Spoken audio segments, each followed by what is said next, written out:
Coba saya ke Bang Edi. Ini kok kayaknya anti klimaks ya. Ada drama penggeledahan kanan kiri terus tiba-tiba dioper ke kejaksaan. Ini lazim atau polisi terpaksa? Saya kira kalau kita lihat daripada prosesnya dari awal, memang ini merupakan proses yang panjang ya. Kenapa demikian? Karena memang dimulai dari penyelidikan ya. Kemudian lanjut kepada penyidikan, maka bahkan dilakukan dengan penahanan tersangka. Itu si Dito tadi. Kemudian lalu dilakukan penggeledahan di mana-mana. Ya, namun demikian ketika terjadi penggeledahan, kalau kita lihat ada gejolak terjadi antar penegak hukum. Jadi ketika ini terjadi, maka terjadilah mungkin inilah yang menyebabkan Kapolri dan juga Jaksa Agung harus melakukan koordinasi, sosialisasi, menyamakan persepsi sehingga untuk menghindari masalah hukum kok harus ada koordinasi menyamakan persepsi. Bukan. Untuk di dalam hal ini adalah untuk menghindari adanya gesekan di bawah sebetulnya. Maka dilakukan pada saat itu melakukan pertemuan silaturahmi, kemudian dilanjutkan dengan termasuk juga DNTNI. Kita lihat kemarin termasuk Polda Metro Jaya waktu itu juga sempat didatangi ya sejumlah orang ya yang maka untuk menghindari terjadi seperti itu maka dilakukan.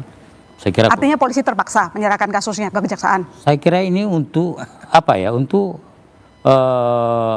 menjaga sebetulnya hal-hal yang tidak diinginkan ya.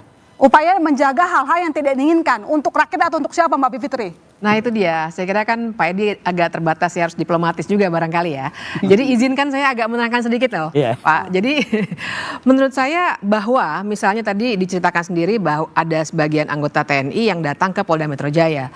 Itu saja sudah harus menimbulkan tanda tanya besar di kepala kita. Hubungan penegakan hukum dengan TNI sebagai aparat negara di bidang pertahanan itu apa? Nah artinya saya mau menyoroti ada politik di sini karena ada politiknya karena pertanyaan ini sebenarnya apakah lazim dilakukan atau tidak itu kan terjadi semua setelah pertemuan dengan presiden. Ini semua di berita sudah banyak ya, jadi saya juga sumbernya jelas di mana juga tidak hanya kejaksaan dan kepolisian tapi juga TNI sudah melakukan pertemuan, kemudian terjadilah perpindahan itu. Jadi kalau saya ingin menyoroti ini highly political, ini bukan penegakan hukum biasa yang bikin melanggar KUHAP, saya setuju ini melanggar KUHAP. Jadi ada upaya untuk melokalisir menurut Anda? Ada upaya untuk melokalisir dan membuat jangan-jangan kembali ini tujuan penegakan hukumnya untuk siapa? Benar tidak ini untuk mengungkapkan kepada warga apa yang tengah terjadi? Ini uangnya kita terkejut nih 74 kg emas dan lain sebagainya. Atau hanya ingin menghindari gesekan di bawah itu. Tujuan penegakan hukum apa sih? Apakah untuk supaya semuanya berdamai tidak ada gesekan atau kita mau mengungkap kasus korupsi seterang-terangnya? Nah ini yang saya kira uraiannya harus dibaca dengan pertemuan dengan presiden 2 kali ya dalam catatan media kan, Kamis di Danantara, kemudian Jumat atau Sabtu begitu ya. Nah setelah itu ada perpindahan, bahkan polisi tidak bisa melanjutkan penggeledahan karena tiba-tiba dipindah.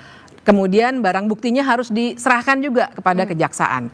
Nah buat saya ini sangat tidak lazim, tidak ada presidennya. Sehingga pertanyaannya ini koordinasi atau intervensi sebenarnya dari kepala negara dan kepala pemerintahan hukum kita. Jadi alat sandera menurut Anda?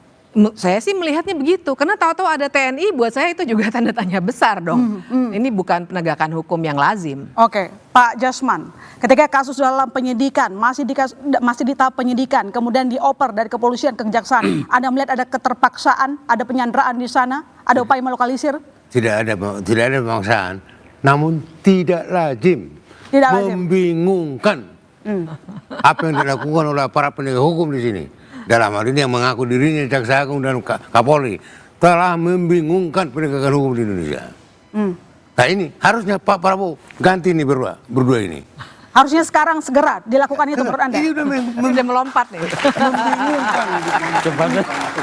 Ya, membingungkan sekali. Ya, kok bisa ada penyidikan dari Kapolri ke penyidikan Kejaksaan Agung? Lalu di mana ceritanya? Yang diatur oleh KUHAP adalah penyidikan oleh Polri, pencerahkan berkasnya ke kejaksaan. Kemudian Jaksa Agung atau Kejati atau Kejari menerbitkan perintah untuk pra penuntutan. Apa artinya pra penuntutan? Melakukan pemeriksaan terhadap berkas. Ini bisa enggak ini dilimpahkan ke pengadilan? Lengkap enggak ini? Kalau tidak lengkap, keluar P19. Kalau lengkap, keluar P21. Kemudian baru kalau keluar P21, diterbitkanlah P21 dan kemudian oleh penyidik menyerahkan berkas dan tersangka dan barang bukti kepada calon penuntut umum. Penuntut umum kemudian membuat surat dakwaan melimpahkan ini ke pengadilan. Jadi kalau Itu bisa yang lazim. jadi kalau bisa sampai belok seperti ini atas perintah siapa, Pak? Terus saya nggak tahu siapa. Yang bisa mengotak-atik hukum Loh, seperti ini siapa? Ya sebenarnya saya nggak berani mengatakan siapa. Yang pasti ini tidak lazim. Tidak lazim. Harusnya presiden bertindak. Presiden bertindak. Jaksa Agung, Kapolri, tertib kalian.